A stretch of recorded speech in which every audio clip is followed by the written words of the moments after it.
अभी नेपाल की बात करते हैं। नेपाल इंडियन सब कॉन्टिनेंट का इंटीग्रल पार्ट है और नेपाल में 2008 तक मोनार्की सिस्टम था। 2008 के बाद सेकुलर रिपब्लिक सिस्टम डेवलप किया गया वहां।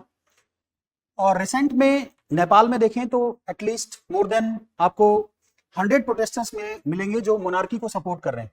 दे want to reinstate monarchy system, यानी राजशाही को वापस लाना चाहते हैं और जो रिपब्लिकन सिस्टम है उससे डिससेटिस्फाइड है। अब क्वेश्चन ये अराइज होता है कि आखिर क्यों डिससेटिस्फाइड है, वहां की जनता क्यों परेशान है। रीजन क्या है? इन्फ्लेशन बहुत ज्यादा है नेपाल में। अगर आप देखिए इन्फ्लेशन की बात करें, जो इंडिया का रुपीज है, अगर यहाँ 10 रुपए है तो उसकी वैल्यू वहां 15 रुपए होती है। प्लस वहां जो बाइक यहाँ पे आपको 80,000 90,000 की मिलेगी, वो बाइक वहां पे आपको 1.5 लाख रुपए की मिलेगी।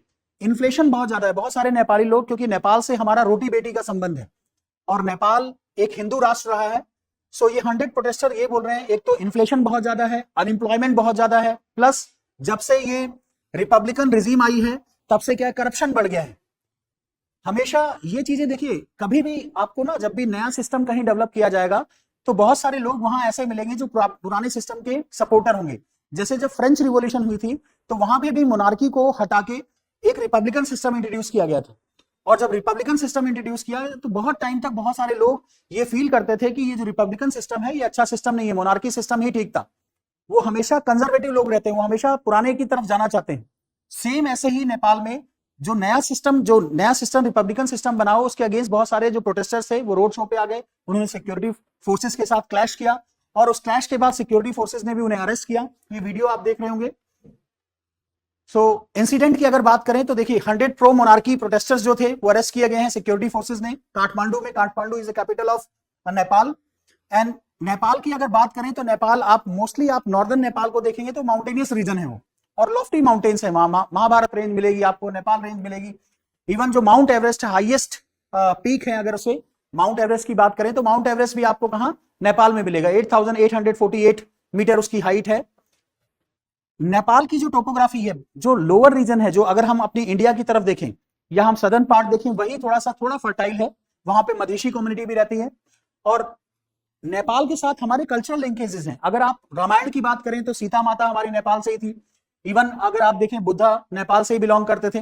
तो इस तरह की चीजें नेपाल के ही उस एरिया से बिलोंग करते हैं। और मैंने बोला ना, अभी बोला थोड़ी देर पहले कि नेपाल से हमारा रोटी बेटी का संबंध है। रोटी बेटी का मतलब है कि वहां के लोग यहाँ एम्प्लॉयमेंट लेने आते हैं, प्लस हमारे यहाँ से आज भी शादियां होती हैं। वहां नेपाली लड़कियों से आज भी हिंदू लोग या हमारे जो बिहार के लोग हैं वो शादियां करते हैं, बारात जाती है।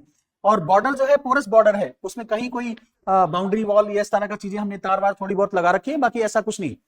नेपाल के साथ हमारे बहुत कोर्डियल रिलेशनशिप रहे हैं। थोड़े थोड़े जैसे काला पानी का एक इशू है, डिस्प्यूट है, वो कभी कभी इमर्ज हो जाता है। सबसे बड़ी प्रॉब्लम है कि इंडियन सब कॉन्टिनेंट को अगर हम देखें तो अभी इस टाइम पे आप म्यांमार में देखिए, वहां डेमोक्रेसी जनता गवर्नमेंट है। नेपाल में डेमोक्रेसी को हटा के ये लोग रिपब्लिकन गवर्नमेंट को हटा के आपका मोनार्की सिस्टम को लाना चाहते हैं। पाकिस्तान हमेशा कुछ ना कुछ टर्मोइल चलता रहता है। श्रीलंका में देखें तो वहां फाइनेंशियल क्राइसिस है। अफगानिस्तान में देखें तो वहां तालिबान गवर्नमेंट है।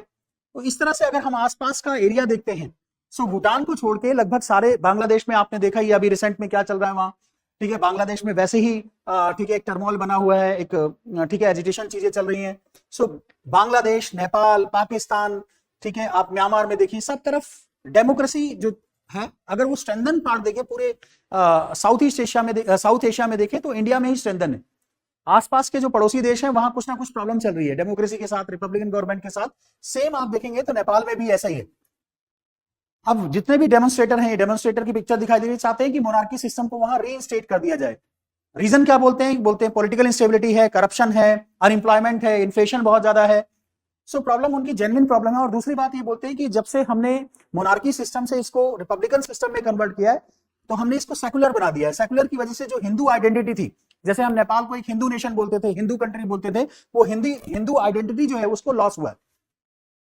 नेक्स्ट आप देखिए, इस पिक्चर को देखेंगे तो इसमें Nepal to become a monarchy again.